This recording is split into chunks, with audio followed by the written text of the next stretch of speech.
Esta semana estaremos estudiando los capítulos 3 y 4 del libro de Josué y vamos a estudiar un evento muy importante en la historia de Israel y es el famoso cruce del río Jordán. ¿Qué lecciones podemos aprender de este cruce? ¿Qué podemos aprender de Dios y cómo es Dios? Y otras lecciones acerca de liderazgo. Esas son algunas cosas que vamos a estudiar analizando hoy en Estudiemos Juntos.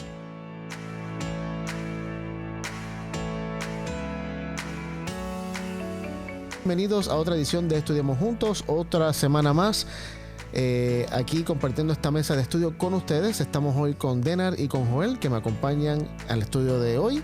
Espero que estén bien, que estén descansados dentro de todo lo que estamos haciendo. Muy descansados, pero no sé, Joel. Joel lo veo con un cara existo.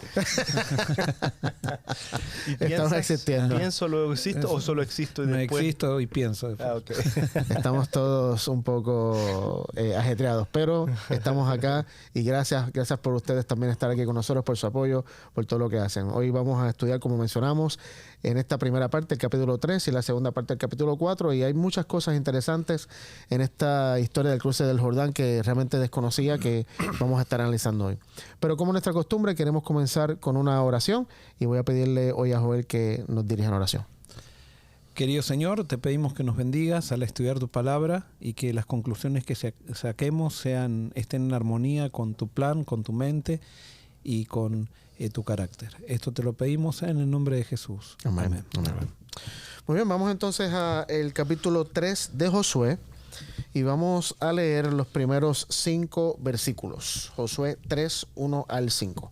De paso, el título de la lección es Monumentos de Gracia. Josué se levantó de mañana, partió de Sittim con todos los hijos de Israel y llegaron hasta el Jordán y reposaron allí antes de pasarlo. Después de 3 días, los oficiales recorrieron el campamento y ordenaron al pueblo: cuando veáis el arca del pacto de Jehová vuestro Dios y a los levitas sacerdotes que la llevan, saldréis del lugar donde estáis y marcharéis detrás de ella, a fin de que sepáis el camino por donde habéis de ir, por cuanto vosotros no habéis pasado nunca antes por este camino. Pero que haya entre vosotros y el arca una distancia como la de 2000 codos, no os acercaréis a ella. ¿Ese es hasta el 5? No, ahora va el 5. Josué dijo al pueblo: santificaos, porque Jehová hará mañana maravillas entre vosotros. Muy bien, lo primero que quiero resaltar es que comienza el capítulo 3 diciendo temprano en la mañana. ¿Temprano en la mañana de cuándo? Bueno, la semana pasada estudiamos los espías que fueron a casa de Rahab y ellos estuvieron 3 días escondidos en las montañas y salen al tercer día y llegan y dan la noticia, y temprano en la mañana de ese siguiente día es cuando José le dice rápido al pueblo: prepárense que vamos a cruzar el Mar Rojo.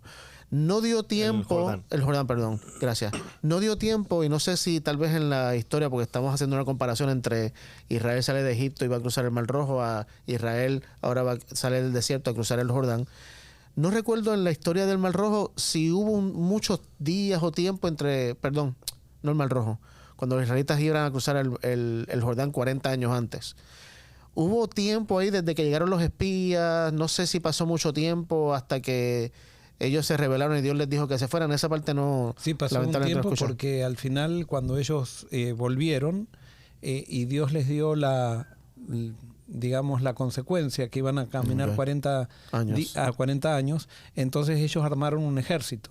Ah, claro. Y cruzaron el Jordán, no sé cómo lo habrán cruzado, pero lo cruzaron y fueron y pelearon y les fue súper mal. Bien. Gracias por eso, porque también esa historia la vamos a ver acá. Pero fíjate que 40 años atrás Moisés envía 2 espías, regresan con el informe y se pasan algunos días entre todo y como que se armó un revolú. Sí. Gracias. Bien puertorriqueño. Entonces aquí Josué no da break para que eso ocurra.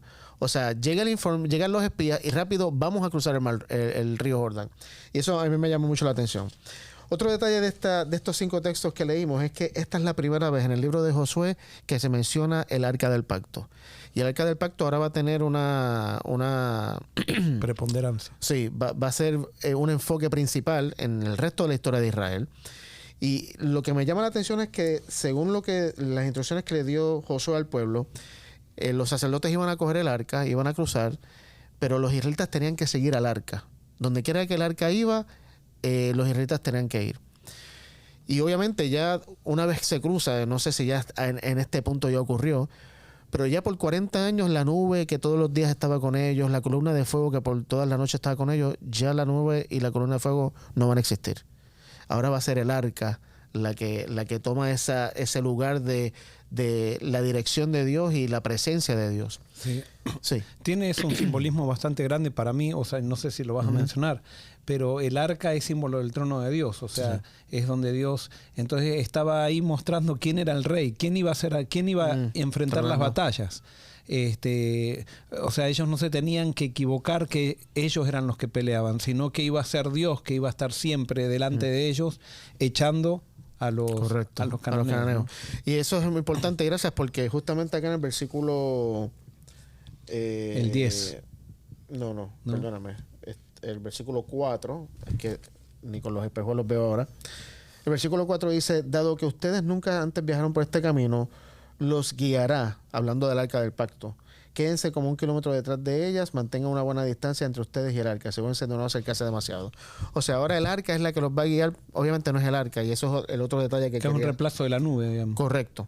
Ahora, antes de entrar a analizar un poquito lo que es el arca, Joel, búscate Éxodo 25-22 y Denar, búscate números 10, 33 al 36.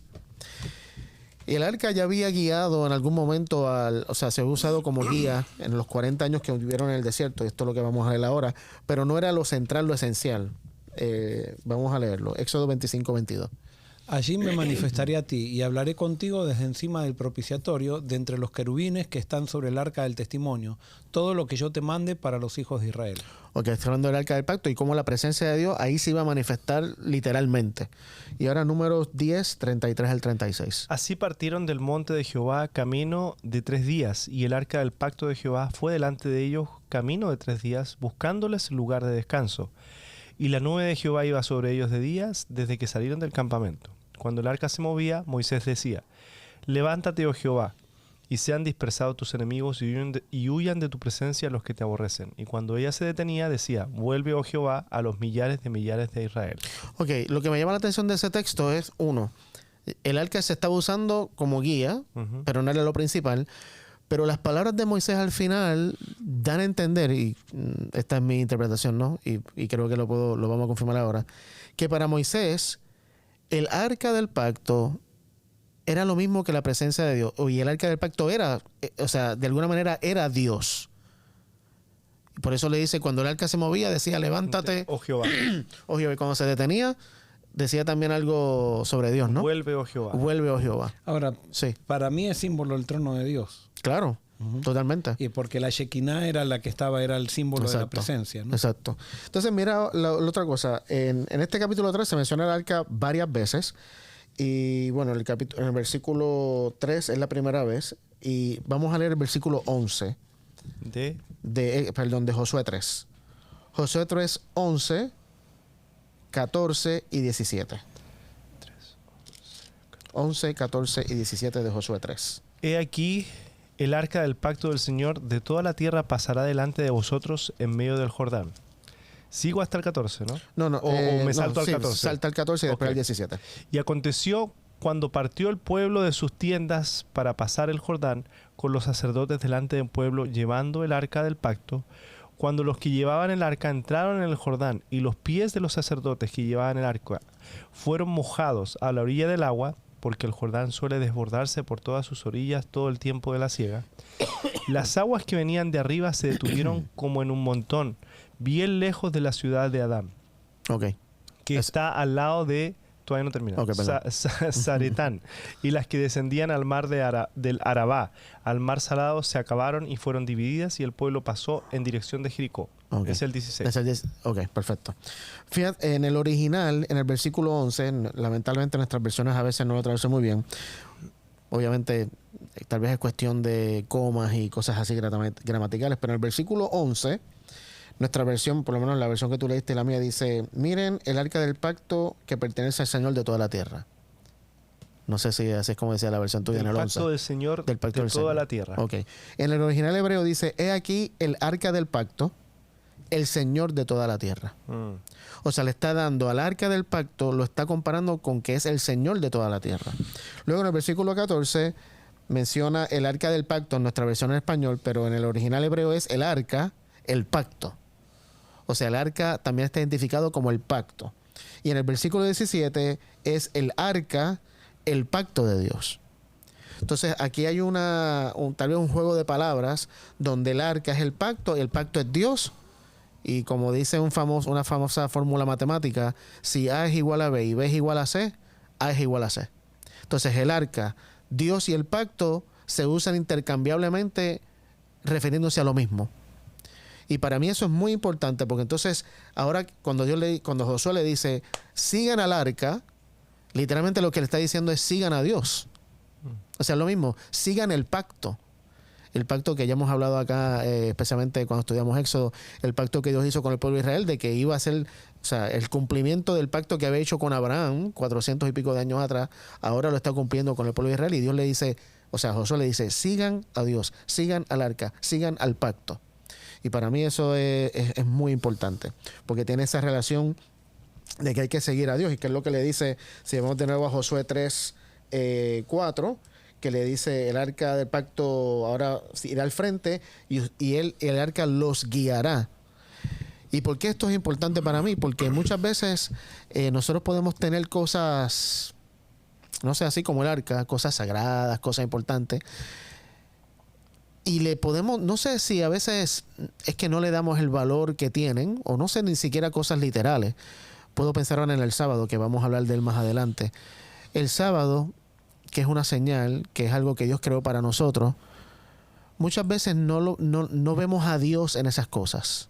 No sé si me estoy haciendo entender lo que estoy diciendo. Hay cosas que Dios ha dado, que Dios ha puesto, donde Él se manifiesta en esas cosas. Y no es que el sábado es Dios, como en el arca de acá, en el caso de acá, pero sí Dios está en el sábado. Y yo creo que cuando vemos a Dios en esas cosas, nos hace verlos o hacerlo de diferentes, o sea, desde otra perspectiva. Cuando vemos a Dios en algo, mi mente lo procesa diferente que cuando no veo a Dios en él. No sé si hago sentido con lo que estoy diciendo. Yo también diría, a veces vemos a Dios sin el propósito por el cual está con nosotros. Porque podemos ver las cosas sin Dios, o a Dios sin lo que hace por nosotros. Claro. Y acá, por ejemplo, cuando decían el arca del pacto, estaban diciendo hay un pacto, hay una promesa que Dios hizo. Los eligió de una manera especial para una misión especial. No es simplemente tener un Dios. Hay un propósito, hay una misión. Y yo creo que a veces nosotros hacemos énfasis solamente en una cosa, o en la persona de Dios, y nos olvidamos, es como vamos todos los sábados a la iglesia a estar con Dios, y nos olvidamos de que Dios hizo un pacto con nosotros para una misión. O a veces hacemos la misión sin Dios. Claro. Y creo que es un doble camino, ¿no? Sí. Sigan el pacto. Cuando también, el arca, pero también sigan el pacto, o sea, poner la confianza en la palabra de que Dios dijo. Claro. y seguir eso. Ahora estaba pensando que el arca los guiaba, ¿cierto? Y los sacerdotes, los levitas, son los que llevaban el arca, dice ahí. ¿De qué forma los habrá guiado? O sea, pensando... A los sacerdotes. Sí, o sea, porque llevaban el arca que era una brújula. Claro. Y se movía para acá. O sea, yo estoy especulando. O sea, no sé, no está revelado, pero llevándolo a ahora, lo que tú mismo decías, Joel, o sea, cómo Dios nos guía ahora. Porque también yo puedo describir cómo Dios guía mi vida, y tú vas a decir... No veo, o sea, ¿cómo lo sabes? O alguien puede decir, ¿cómo sabes que Dios quiere que tú sigas este plan? O que tomes esta decisión. O que llevas 10 años esperando algo, pero tienes que confiar en el pacto o en el arca, digamos, entre comillas, digamos, en la palabra de Dios. ¿Cómo sabes que Dios está guiando tu vida y no es que tú quieres ir por ahí? Y cómo, o sea, y llevándolo ahora acá, ¿cómo el pueblo confiaba, sabía de que por ahí era que tenía, no por acá, no, por acá? O sea, claro, la pregunta es, ¿era una cuestión de orden y de funcionalidad? O sea, Dios le decía, vayan ustedes adelante, suponete a los sacerdotes, y los sacerdotes decidían dónde se metían en el agua, o era que se movía sola, claro, o sea, que sentían una fuerza que los guiaba como si fuera un GPS el arca, ¿no? Sí, es un buen punto. Y también había una distancia entre ellos y el pueblo, o sea, también para que claramente, yo creo también, para que los siguieran, o sea, vieran claramente, porque si está muy pegado es como que, pero ok, lo veo, ahí vamos. Exactamente. Eso también quería comentarlo, porque eso de la distancia a veces se puede interpretar de una manera errada, me parece. Pero quiero elaborar un poquito en el punto que acabas de decir. Para mí era algo sobrenatural el movimiento. O sea, no sé si era que el arca se movía o que ellos veían algo o sentían a dónde tienen que moverse, porque dice el texto que el arca los iba a guiar porque ellos nunca habían cruzado por ese camino antes. O sea, era totalmente nuevo. ¿Para dónde ir? Ellos no sabían. Puede ser que Dios le daba una intuición a los levitas que estaban cargando. O... El pueblo no había pasado por ese camino, pero los espías posiblemente sí. Claro. Y Josué sí también. A menos que los espías fueran los que estaban cargando el arca. O lo hubieran dicho. Ahora, no sé. Josué iba también detrás del arca. Sí, todos iban detrás del arca. Y no sé cuántos sacerdotes se necesitaba para cargar el arca. 4. ¿4? Digo yo, por el tamaño del arca. Pero es un buen punto, o sea, y no sabemos. Y muchas veces si aplicamos eso a nuestra vida, muchas veces no sabemos cómo es que Dios nos está guiando. Pero tenemos que confiar en que nos está guiando. Y que nos va a decir claramente, como dice el texto, este es el camino, anda por él. Sí. No, ahora, ojo, esto no tiene nada que ver, pero cuando dijimos, ¿quién preguntó cuántos sacerdotes vos? Preguntaste cuántos y dije yo 4, y creo que son 4 por el tamaño del arca, pero ahora voy a Apocalipsis y me llama la atención que son 4 seres vivientes los que están alrededor del trono también, que esos sacerdotes pueden estar representando a esos 4 seres vivientes, que son los encargados en el Apocalipsis de desarrollar todos los acontecimientos que van a ocurrir en el Apocalipsis, especialmente cuando se abren los sellos. Claro. Son los seres vivientes los que anuncian lo que va a suceder ante cada sello. Pero bueno, no tiene nada que ver con... No, pero está bueno. Sí, porque si el arca es una representación del trono de Dios, cuaja bien. Y volviendo entonces al segundo punto que traiste, Denal, de esa distancia que lo dice en el versículo 4. Mantengan una distancia entre ustedes y el arca. No sé. 4, sí. 4. Hay personas que interpretan eso como quien dice, bueno, el arca era algo tan sagrado que la gente no podía acercarse. Y el que se acercaba moría. Yo no tiendo a... O sea, sí es cierto tal vez, pero creo que la razón por la cual Dios pide distancia es la que tú dijiste. Sí, es una cuestión de funcionalidad. Correcto. O sea, 1 millón de personas. Y de organización. Correcto. Si tú estás siguiendo a alguien muy cerca, con burros, con camellos, con vacas, con tu familia, con carretas, o sea, organizacional. Sí. ¿Es una palabra? Sí. Muy bien. Gracias. Bien, Ángel. Asumo que los argentinos estarán muy orgullosos de mí en este momento.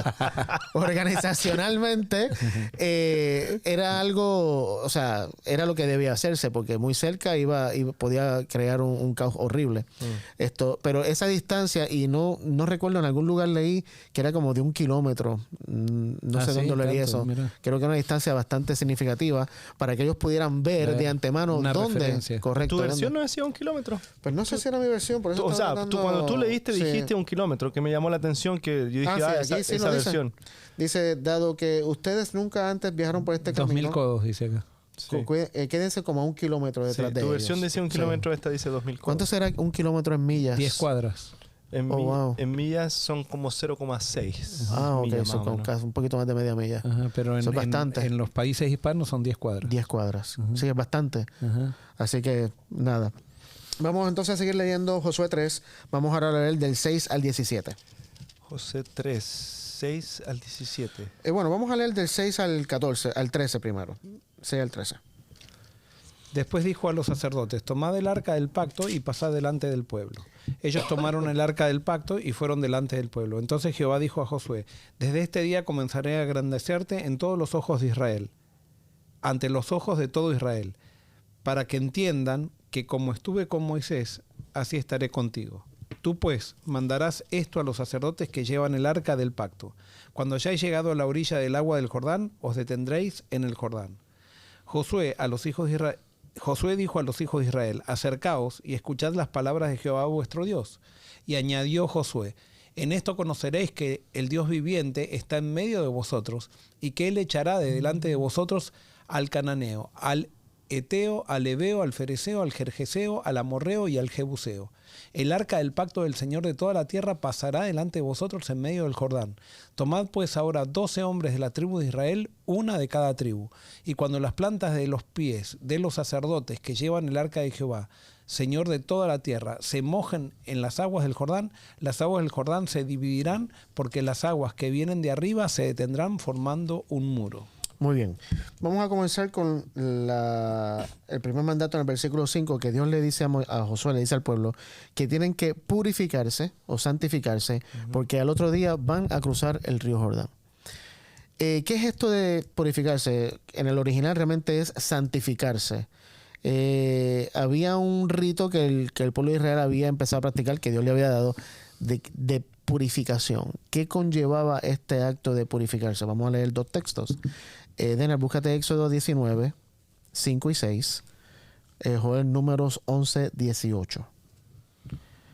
Y vamos a ver qué conllevaba esto de santificarse o purificarse. De paso, la palabra santificación literalmente significa apartado o dedicado a Dios. O sea, Dios le estaba pidiendo, ustedes tienen que dedicarse a mí o apartarse para mí antes de cruzar el río Jordán.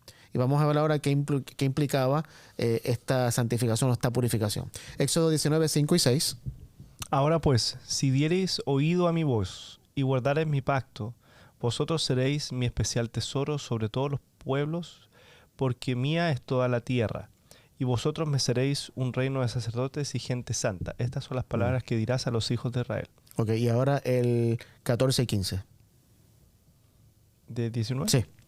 Y descendió Moisés del monte al pueblo, y santificó al pueblo, y lavaron sus vestidos. Y dijo al pueblo, estad preparados para el tercer día, no toquéis mujer. Ok, so Dios les dice, yo los he escogido para que ustedes sean mi especial tesoro, ustedes van a ser una nación de sacerdotes, una nación santa, tienen que purificarse. Y la purificación simplemente era 2 cosas, según dice ahí, era lavar la ropa y no tener relaciones sexuales con mujeres. O sea, o mujeres con hombres, obviamente. Y número 11, 18. 11, 18 dice, pero al pueblo dirá, santificaos para mañana y comeréis carne, porque habéis llorado a oídos de Jehová diciendo, ¿quién nos diera de comer carne? Ciertamente mejor nos iba en Egipto. Jehová pues os dará carne y comeréis. Ok, so ahí antes de que Dios haga un milagro, también Dios le dice, purifíquense. Entonces la pregunta que le hago es, ¿por qué el pueblo tenía que lavar sus ropas antes de cruzar el río Jordán y conquistar la tierra? ¿Por qué este ritual de purificación, de dedicación, de consagración, de ser apartado a Dios? ¿Ya no lo eran antes? ¿Por qué tienen que hacer este ritual? Para mí, o sea, lo que Dios está llamando siempre en estos actos de santificación o llamados de santificación, era para que el pueblo se concentre en Dios y pueda entender realmente lo que iba a suceder. O sea, no tenía nada que ver. Y entonces Dios con el pueblo de Israel siempre toma cosas materiales para representar simbólicamente lo espiritual, o sea, porque ellos no entendían lo espiritual, habían sido esclavos por tanto tiempo, eran materialistas. Entonces él muestra que la santificación es lavar la ropa. Con el tiempo, o sea, en la medida que iban lavando la ropa, Dios les enseñaba, esto no es lavado de ropa, es lavado de corazón. Lo mismo pasa con la circuncisión, pasa con todas las disciplinas espirituales que Dios le pide al pueblo. Comienzan con algo material, con algo externo, con algo que los seres humanos podían entender, para después con el tiempo, dar la aplicación espiritual, que es algo más profundo que simplemente algo externo. Tiene que llegar al corazón eso. Me gustó lo que dijiste de que era algo que Dios hacía para que se concentraran más en lo que Dios iba a hacer ahora.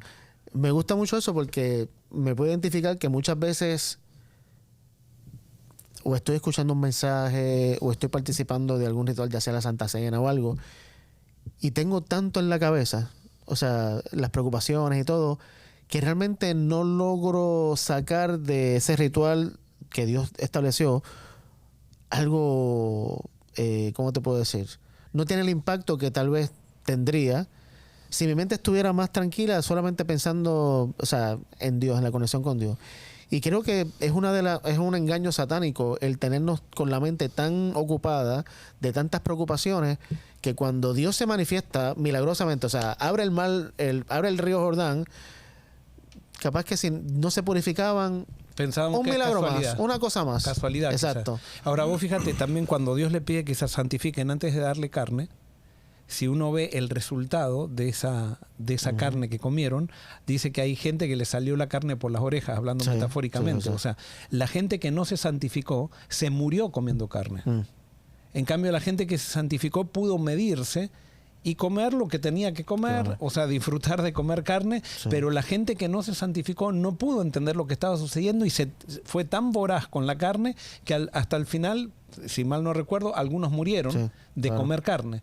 Entonces, siempre que Dios nos da una bendición, nos pide santificación. O sea, nosotros tendríamos que vivir en Correcto, santificación. correcto. El gran problema es que esto, vuelvo a repetir, era un grupo de esclavos que Dios tenía que indicarles, bueno, ahora va a venir una gran bendición. Santifíquense para que entiendan lo que están viviendo y no tergiversen lo que van a ver.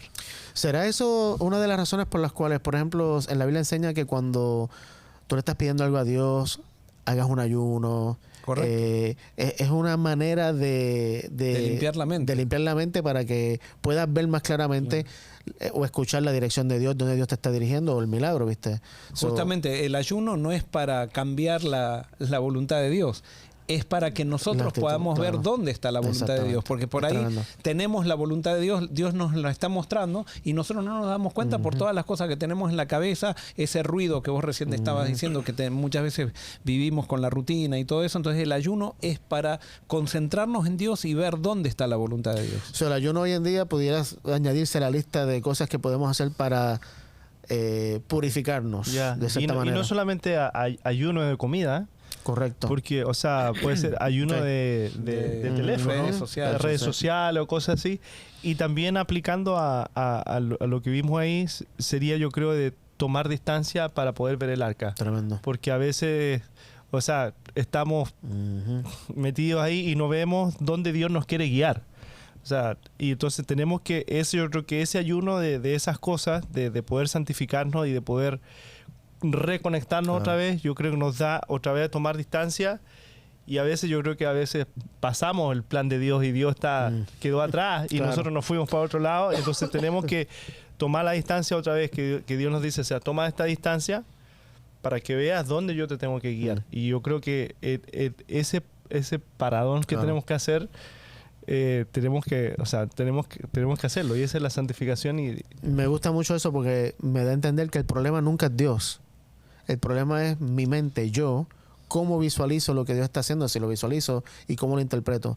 Y por eso es necesario que, no sé cuán frecuentemente, hagamos una pausa, ¿viste? Y cojamos un break de ciertas cosas, nos purifiquemos, nos santifiquemos, para poder entender más claramente, porque el Espíritu constantemente nos está hablando, pero el ruido en nuestra cabeza, las distracciones, no nos permiten discernir bien esa Vos voz. decís cada cuánto. cada 7 días. Cada 7 días está claro. Claro. Y después para mí tendríamos que tener una pausa cada mañana antes de comenzar el día para Tremendo. poder entender dónde está Dios, para meterme en la agenda de Dios y no hacer que Dios entre en mi agenda. A veces nosotros, como vos decías, vamos tan rápido que pretendemos que Dios se meta en nuestra agenda. Cuando Dios tiene una agenda que nosotros no vemos por toda Claro. la actividad frenética que tenemos. O sea, cuando Dios nos manda a los discípulos a hacer misión para revolucionar el mundo, le dice esperen en Jerusalén. O sea, Claro. para Dios la espera forma parte de la misión. Para nosotros la actividad es actividad. Para Dios la actividad también es espera. O sea, la espera es una actividad que Dios tiene. Y es una actividad, es el requisito. Claro. O sea, para nosotros, pecadores, si no, no podemos entender bien lo que Dios va a hacer y no podemos ser usados como Dios quiere que seamos usados, ¿no? Y capaz que en este momento entonces nos está escuchando alguien que está pasando por una crisis, tal vez estás pasando por una incertidumbre que no sabes qué camino tomar, y lo que Dios te quiere decir hoy es que tomes un paso atrás, descanses, te tomes un tiempo, santifícate, purifícate en este sentido, y sin duda vas a poder escuchar más claramente la voz de Dios diciéndote, este es el camino, anda por él, y vas a ver la dirección de Dios. Que Dios te bendiga.